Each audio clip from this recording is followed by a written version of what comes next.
ಅಂಜೂರ ಹಣ್ಣು ಇದನ್ನು ಇವನ್ ಕನ್ನಡದಲ್ಲಿ ಹತ್ತಿ ಹಣ್ಣು ಅಂತಲೂ ಕರೀತಾರೆ.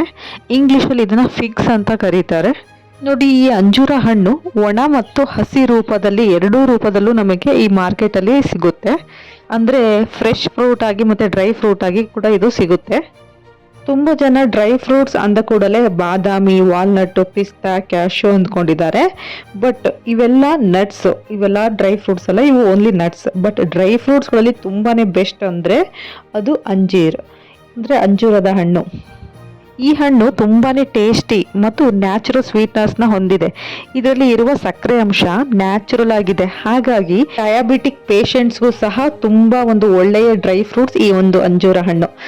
ಹಾಗಾದರೆ ಈ ಹಣ್ಣನ್ನು ಯಾವ ರೀತಿ ತಿನ್ಬೋದು ಮತ್ತು ಈ ಡ್ರೈ ಫ್ರೂಟ್ಸಿಂದ ನಮಗೆ ಸಿಗುವಂತಹ ಅದ್ಭುತವಾದ ಆರೋಗ್ಯ ಪ್ರಯೋಜನಗಳಾದರೂ ಯಾವುದು ಅಂತ ನೋಡೋದಾದರೆ, ನೋಡಿ, ಅಂಜೂರದಲ್ಲಿರುವಂತಹ ನ್ಯೂಟ್ರಿಷನ್ ವ್ಯಾಲ್ಯೂ ಬಗ್ಗೆ ಹೇಳೋದಾದರೆ ಇದರಲ್ಲಿ ಹೆಚ್ಚಿನ ಪ್ರಮಾಣದಲ್ಲಿ ಐರನ್ ಇದೆ, calcium, fibre, anti accidents, sulphur, phosphorus, manganese, magnesium, copper, potassium, vitamin K, vitamin B6, vitamin A ಹಾಗೆ ವಿಟಮಿನ್ ಇ, ಈ ಎಲ್ಲ ರೀತಿಯ ಪೋಷಕಾಂಶಗಳು ಈ ಒಂದು ಅಂಜೂರ ಹಣ್ಣಲ್ಲಿದೆ.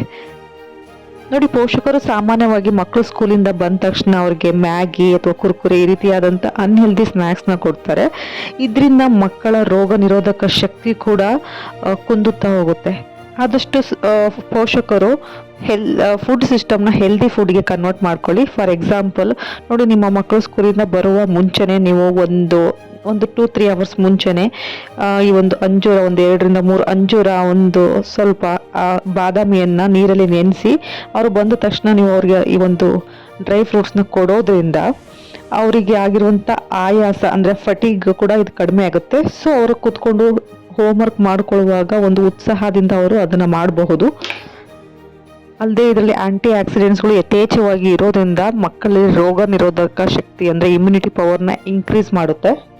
ಅಂಜೂರದಲ್ಲಿ ಕ್ಯಾಲ್ಶಿಯಂ ಅಧಿಕವಾಗಿ ಇರೋದ್ರಿಂದ ಬೋನ್ ಹೆಲ್ತ್ ಅಂದರೆ ಮೂಳೆಗಳ ಆರೋಗ್ಯ ಮತ್ತು ಹಲ್ಲಿನ ಆರೋಗ್ಯಕ್ಕೆ ತುಂಬಾ ಒಳ್ಳೆಯದು. ಸಣ್ಣ ಮಕ್ಕಳಿಗೆ ಅಂಜೂರವನ್ನು ಆಗಾಗ ಕೊಡ್ತಾ ಇದ್ರೆ ಅವರ ಮೂಳೆಗಳು ಹೆಲ್ದಿಯಾಗಿ ಬೆಳವಣಿಗೆ ಆಗುತ್ತೆ. ಹಾಗೆ ಅವರ ಹಲ್ಲಿನ ಆರೋಗ್ಯಕ್ಕೂ ಕೂಡ ಇದು ತುಂಬಾ ಒಳ್ಳೆಯದು. ಮತ್ತು ಇದರಲ್ಲಿ ವಿಟಮಿನ್ ಎ ಕೂಡ ಅಧಿಕವಾಗಿ ಇರೋದ್ರಿಂದ ಕಣ್ಣಿನ ದೃಷ್ಟಿಗೂ ಕೂಡ ಇದು ತುಂಬಾ ಒಳ್ಳೆಯದು. ಅಂಜೂರವನ್ನು ಆಗಾಗ ತಿನ್ನೋದ್ರಿಂದ ಇದು ನಮ್ಮ ಲಂಗ್ಸಲ್ಲಿ ಅಂದರೆ ಶ್ವಾಸಕೋಶದಲ್ಲಿ ಏನಾದರೂ ಕಫ ಶೇಖರಣೆ ಆಗಿದ್ದರೆ ಆ ಕಫವನ್ನು ನೀರಿನ ರೂಪದಲ್ಲಿ ಇದು ಹೊರಗಡೆ ತೆಗೆಯುತ್ತೆ. ಅದರಲ್ಲೂ ಶೀತ, ಕೆಮ್ಮ, ಜ್ವರ ಇದ್ದಾಗ ಈ ಅಂಜೂರ ತಿನ್ನೋದು ತುಂಬಾ ಒಳ್ಳೆಯದು. ಈವನ್ ಅಸ್ತಮ ಇರೋರ್ಗೂ ಕೂಡ ಈ ಒಂದು ಅಂಜೂರ ಡ್ರೈ ಫ್ರೂಟ್ಸ್ ಬೆಸ್ಟ್ ಫುಡ್ ಅಂತಲೇ ಹೇಳ್ಬೋದು. ರೆಗ್ಯುಲರ್ ಆಗಿ ಅಂಜೂರ ಸೇವನೆಯಿಂದ ನಮ್ಮ ಕೂದಲಲ್ಲಿ ಅಂದರೆ ನಮ್ಮ ನೆತ್ತಿಯಲ್ಲಿ ಇರುವಂತಹ ಡ್ಯಾಂಡ್ರಫ್ನ ಇದು ಕಂಟ್ರೋಲ್ ಮಾಡುತ್ತೆ. ಏಕೆಂದರೆ ಈ ಅಂಜೂರ ನಮ್ಮ ಸ್ಕಾಲ್ಪ್ ಅಂದರೆ ನಮ್ಮ ನೆತ್ತಿಗೆ ಮಾಯಿಶ್ಚರೈಸರ್ನ ಕೊಡುತ್ತೆ. ಸೊ ನ್ಯಾಚುರಲ್ ಆಗಿ ಮಾಯಿಶ್ಚರೈಸರ್ ಮಾಡೋದ್ರಿಂದ ನಮ್ಮ ಹೇರಲ್ಲಿ ಇರುವಂಥ ಡ್ಯಾಂಡ್ರಫ್ ತುಂಬಾ ಕಡಿಮೆ ಆಗುತ್ತೆ. ಈವನ್ ಪ್ರೆಗ್ನೆಂಟ್ ವುಮೆನ್ಗೂ ಕೂಡ ಅಂಜೂರ ತಿನ್ನಲಿಕ್ಕೆ ರೆಫರ್ ಮಾಡ್ತಾರೆ ಡಾಕ್ಟರ್ಸ್. ಏಕೆಂತ ಅಂದರೆ ಅಂಜೂರ ತಿನ್ನೋದ್ರಿಂದ ನಮ್ಮ ಪ್ರೆಗ್ನೆನ್ಸಿಯಲ್ಲಿ ವಿಟಮಿನ್ಸ್ಗಳ ಕೊರತೆಯನ್ನು ನೀಗಿಸ್ಬೋದು. ಬಿಕಾಸ್ ಈ ಒಂದು ಅಂಜೂರದಲ್ಲಿ ಯಥೇಚ್ಛವಾಗಿ ವಿಟಮಿನ್ಸ್ಗಳು, ಮಿನರಲ್ಸ್ಗಳು ಇದೆ. ಅಲ್ಲದೆ ಡಯಾಬಿಟಿಕ್ ಅಂದರೆ ಮಧುಮೇಹ ಪೇಷಂಟ್ಗಳಿಗೂ ಕೂಡ ಕೆಲವೊಂದು ಹಣ್ಣುಗಳನ್ನ ತಿನ್ಬಹುದು ಅಂತ ಹೇಳ್ತಾರೆ. ಆ ಹಣ್ಣುಗಳಲ್ಲಿ ಈ ಒಂದು ಅಂಜೂರ ಡ್ರೈ ಫ್ರೂಟ್. ನೋಡಿ, 1-2 ಅಂಜೂರವನ್ನು ರೆಗ್ಯುಲರ್ ಆಗಿ ತಿಂತಾ ಇದ್ರೆ ಬ್ಲಡ್ಡಲ್ಲಿ ಸಕ್ಕರೆ ಅಂಶ ಕಡಿಮೆ ಆಗೋಲ್ಲ. ಹಾಗೆ ನ್ಯಾಚುರಲ್ ಆಗಿ ಇನ್ಸುಲಿನ್ ಪ್ರೊಡ್ಯೂಸ್ ಮಾಡುತ್ತೆ. ಸೊ ಬ್ಲಡ್ಡಲ್ಲಿ ಸಕ್ಕರೆ ಅಂಶ ಕಡಿಮೆ ಮಾಡೋದರ ಜೊತೆಗೆ ಬ್ಲಡ್ ಪ್ರೆಷರ್ ಅಂದರೆ BP ಬ್ಯಾಲೆನ್ಸ್ ಮಾಡುತ್ತೆ ಈ ಅಂಜೂರ. ಹೇಗಂದರೆ ನೋಡಿ, ಜನರು ಉಪ್ಪಿನ ರೂಪದಲ್ಲಿ ಹೆಚ್ಚಾಗಿ ಸೋಡಿಯಂನ ತೆಗೆದುಕೊಳ್ತಾರೆ. ಅಧಿಕ ಸೋಡಿಯಂ ಕಡಿಮೆ ಪೊಟ್ಯಾಷಿಯಂ ತೆಗೆದುಕೊಳ್ಳೋದ್ರಿಂದ ರಕ್ತದೊತ್ತಡ ಅಂದರೆ BPI ಹೆಚ್ಚಾಗುತ್ತೆ ಅವರಲ್ಲಿ. ಮುಖ್ಯವಾಗಿ ಪೊಟ್ಯಾಷಿಯಂ ಸಮೃದ್ಧಿ ಇರುವಂಥ ಆಹಾರಗಳನ್ನ ತೆಗೆದುಕೊಳ್ಬೇಕು. ನೋಡಿ, ಈ ಅಂಜೂರ ಹಣ್ಣಿನಲ್ಲಿ ಪೊಟ್ಯಾಷಿಯಂ ಹೆಚ್ಚಾಗಿರೋದ್ರಿಂದ ಸೋಡಿಯಂ ತುಂಬಾ ಕಡಿಮೆ ಇರೋದ್ರಿಂದ ಇದು ರಕ್ತದೊತ್ತಡ ಅಂದರೆ BP ದೂರ ಇಡಲು ತುಂಬಾ ಸಹಕಾರಿ. ಅಂಜೂರದಲ್ಲಿ ಇರುವಂತಹ ಪವರ್ಫುಲ್ ಆ್ಯಂಟಿ ಆಕ್ಸಿಡೆಂಟ್ಗಳು ಕ್ಯಾನ್ಸರ್ ಸೆಲ್ ಬೆಳವಣಿಗೆಗೆ ಅವಕಾಶ ಮಾಡಿಕೊಡೋದಿಲ್ಲ.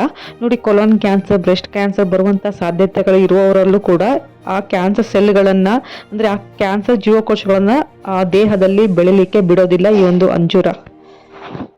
ಅಂಜೂರದಲ್ಲಿ ನಾರಿನಾಂಶ ಜಾಸ್ತಿ ಇರೋದ್ರಿಂದ ಇದು ನಮ್ಮ ಡೈಜೆಷನ್ನ ಇಂಪ್ರೂವ್ ಮಾಡುತ್ತೆ, ಹಾಗೆ ಕಾನ್ಸ್ಟಿಪೇಷನ್ ಪ್ರಾಬ್ಲಮ್ಸ್ ಬರ್ದಂಗೆ ನೋಡ್ಕೊಳ್ಳುತ್ತೆ. ಈ ಕಾನ್ಸ್ಟಿಪೇಷನ್ ಅಂದರೆ ಮಲಬದ್ಧತೆ ಹಾಗಂದ್ರೆ ನೋಡಿ, ನಾವು ತಿಂದಿರೋ ಆಹಾರ ಸರಿಯಾಗಿ ಡೈಜೆಸ್ಟ್ ಆಗೋದಿಲ್ಲ. ಸಪೋಸ್ ನಾನು ಇವತ್ತು ಏನೇ ಆಹಾರ ಕನ್ಸ್ಯೂಮ್ ಮಾಡಿದ್ರು ಅಂದರೆ ತಿಂದ್ರೂ ಅದು ನೆಕ್ಸ್ಟ್ ಡೇ ವೇಸ್ಟ್ ಆಗಿ ಹೊರ ಬರಬೇಕು, ಅಂದರೆ ಮಲ ವಿಸರ್ಜನೆ ಆಗಬೇಕು. ಯಾವಾಗ ಅದು ಸರಿಯಾಗಿ ಡೈಜೆಸ್ಟ್ ಆಗೋದಿಲ್ಲ, ಆ ಆಹಾರ ನಮ್ಮ ಹೊಟ್ಟೆಯಲ್ಲೇ ಕೊಳಿತಾ ಇದೆ ಎಂದರ್ಥ. ಆ ಕೊಳಿತ ಆ ಫುಡ್ಡನ್ನು ಕ್ಲೀನ್ ಮಾಡುತ್ತೆ ಈ ಒಂದು ಅಂಜೂರ. ಅಂದರೆ ನಮ್ಮ ಹೊಟ್ಟೆಯನ್ನು ಕ್ಲೀನ್ ಮಾಡುತ್ತೆ ಮತ್ತು ನಮ್ಮ ಜೀರ್ಣಕ್ರಿಯೆಯನ್ನು ಸರಾಗವಾಗಿ ನಡೆಸಲಿಕ್ಕೆ ತುಂಬಾ ಸಹಕಾರಿ. ಹಾಗಾಗಿ ರೆಗ್ಯುಲರ್ ಆಗಿ ಅಂಜೂರ ಸೇವನೆಯಿಂದ ನಮ್ಮ ಕಾನ್ಸ್ಟಿಪೇಷನ್ ಪ್ರಾಬ್ಲಮ್ನು ಕೂಡ ಸಾಲ್ವ್ ಮಾಡ್ಕೊಬಹುದು. ಕೆಲವೊಬ್ಬರಿಗೆ ಏನೇ ಔಷಧಿ ತಗೊಂಡ್ರು ಗ್ಯಾಸ್ಟ್ರಿಕ್ ಕಡಿಮೆ ಆಗೋದಿಲ್ಲ, ಅಂದರೆ ಅಸಿಡಿಟಿ ಕಡಿಮೆ ಆಗೋದಿಲ್ಲ. ಅಂಥವರು ಅಂಜೂರವನ್ನು ನಿಮ್ಮ ಡಯಟಲ್ಲಿ ಆ್ಯಡ್ ಮಾಡಿಕೊಂಡ್ರೆ ಕೇವಲ ಕೆಲವೇ ದಿನಗಳಲ್ಲಿ ನಿಮಗೆ ಒಂದು ಒಳ್ಳೆ ರಿಸಲ್ಟ್ ಸಿಗುತ್ತೆ. ಅಂದರೆ ಅಸಿಡಿಟಿಯಿಂದ ನೀವು ಈ ಒಂದು ಅಸಿಡಿಟಿ ಸಮಸ್ಯೆಯನ್ನು ಬಗೆಹರಿಸ್ಕೊಳ್ಬೋದು. ಅಂಜೂರ ಕೆಲವರಿಗೆ ವೆಯ್ಟ್ ಗೇನ್ ಮಾಡಲಿಕ್ಕೆ ಹೆಲ್ಪ್ ಆದರೆ, ಇನ್ನು ಕೆಲವರಿಗೆ ವೆಯ್ಟ್ ಲೂಸ್ ಮಾಡ್ಕೊಳ್ಳಿಕ್ಕೆ ತುಂಬಾ ಹೆಲ್ಪ್ ಆಗುತ್ತೆ. ಅಂದರೆ ಕೆಲವರು ತಮ್ಮ ದೇಹದ ತೂಕವನ್ನು ಹೆಲ್ದಿಯಾಗಿ ಜಾಸ್ತಿ ಮಾಡ್ಕೊಳ್ಳೋಕೆ ಇಷ್ಟಪಡ್ತಾರೆ. ಇನ್ನು ಕೆಲವರು ಅವರ ದೇಹದ ತೂಕವನ್ನು ಕಡಿಮೆ ಮಾಡ್ಕೊಳ್ಳೋಕೆ ಪ್ರಯತ್ನ ಪಡ್ತಾ ಇರ್ತಾರೆ. ಅಂಥವರು ಅಂಜೂರವನ್ನು ನಿಮ್ಮ ಡಯಟಲ್ಲಿ ಆ್ಯಡ್ ಮಾಡಿಕೊಂಡ್ರೆ ಇದು ನಿಮಗೆ ಎರಡು ರೀತಿಯಲ್ಲೂ ಲಾಭದಾಯಕವಾಗಿರುತ್ತೆ. ಹೇಗೆ ಅಂದರೆ ನೋಡಿ, ವೆಯ್ಟ್ ಗೇನ್ ಮಾಡ್ಕೊಳ್ಳಿಕ್ಕೆ ಅಂದರೆ ದೇಹದ ತೂಕವನ್ನು ಆರೋಗ್ಯಕರವಾಗಿ ಹೆಚ್ಚಿಸ್ಕೊಳ್ಬೇಕು ಅಂತಿದ್ರೆ ಅಂಜೂರವನ್ನು ಹಾಲಿನಲ್ಲಿ ಹಾಕಿ ಕುಡೀರಿ. ಅಂದರೆ ಹಾಲಿನ ಜೊತೆ ಅಂಜೂರವನ್ನು ಸಣ್ಣ ಸಣ್ಣ ಪೀಸ್ ಅಂದರೆ ಚಿಕ್ಕದಾಗಿ ಕಟ್ ಮಾಡಿ ಹಾಲಿನಲ್ಲಿ ಬಿಸಿ ಮಾಡಿ ಕುಡಿಯೋದ್ರಿಂದ ನಿಮಗೆ ಹೆಲ್ದಿ ವೆಯ್ಟ್ ಗೇನ್ ಮಾಡ್ಕೊಳ್ಳಿಕ್ಕೆ ತುಂಬಾ ಹೆಲ್ಪ್ಫುಲ್ ಆಗುತ್ತೆ. ಹಾಗೆ ಯಾರು ವೆಯ್ಟ್ನ ಲೂಸ್ ಮಾಡ್ಕೊಬೇಕು ಅಂತ ಇದ್ದೀರಾ, ದೇಹದ ತೂಕನ ಕಡಿಮೆ ಮಾಡ್ಕೊಬೇಕು ಅಂತ ಇಷ್ಟಪಡ್ತೀರಾ, ಅವರು ಅಂಜೂರವನ್ನು ತಿನ್ನೋದ್ರಿಂದ ನಿಮ್ಮ ವೆಯ್ಟ್ ಲಾಸ್ ಮಾಡ್ಕೊಳ್ಳಿಕ್ಕೆ ತುಂಬಾ ಸಹಾಯಕಾರಿ. ಹೇಗೆಂದರೆ ಫಾರ್ ಎಕ್ಸಾಂಪಲ್, ಕೆಲವರಿಗೆ ಶುಗರ್ ಕ್ರೇವಿಂಗ್ ತುಂಬ ಇರುತ್ತೆ. ಅಂದರೆ ಸಿಹಿ ಪದಾರ್ಥಗಳನ್ನು ತಿನ್ನಬೇಕೆಂಬೋ ಅಂತ ಅನಿಸ್ತಾ ಇರುತ್ತೆ. ಅಂದರೆ ಅಂಗಡಿನ ತಂದಂಥ ಸಿಹಿ ತಿನಿಸುಗಳನ್ನು ತಿನ್ನಬೇಕು ಅಂತ ಅನಿಸುತ್ತೆ. ಅಂಥವರು ಅಂಜೂರವನ್ನು ತಿನ್ನೋದ್ರಿಂದ ಆ ವೈಟ್ ಶುಗರ್ ಕ್ರೇವಿಂಗು ಏನಾಗುತ್ತೆ ಅಂದರೆ ಅವಾಯ್ಡ್ ಮಾಡ್ಬೋದು. ಇದರಿಂದ ಏನಾಗುತ್ತೆ ಅಂದರೆ ದೇಹದಲ್ಲಿ HDL ಕೊಲೆಸ್ಟ್ರಾಲ್ ಇನ್ಕ್ರೀಸ್ ಆಗುತ್ತೆ. HDL ಅಂದರೆ ಹೈ ಡೆನ್ಸಿಟಿ ಲಿಪೋಪ್ರೋಟೀನ್, ಇದೊಂದು ಒಳ್ಳೆಯ ಕೊಲೆಸ್ಟ್ರಾಲ್. ಮತ್ತು ಒಂದು ರೀತಿಯಲ್ಲಿ LDL ಕೊಲೆಸ್ಟ್ರಾಲ್ ಕಡಿಮೆ ಆಗುತ್ತೆ. ಅಂದರೆ ಲೋ ಡೆನ್ಸಿಟಿ ಲಿಪೋಪ್ರೋಟೀನ್ ಇದು ಒಂದು ಕೆಟ್ಟ ಕೊಲೆಸ್ಟ್ರಾಲ್. ಸೊ ಹಾಗಾಗಿ ಇದನ್ನು ಅಂಜೂರವನ್ನು ತಿನ್ನೋದ್ರಿಂದ ಇದು ವೆಯ್ಟ್ ಲಾಸ್ ಮಾಡಲಿಕ್ಕೆ ನಮಗೆ ತುಂಬಾ ಸಹಕಾರಿ ಮಾಡುತ್ತೆ.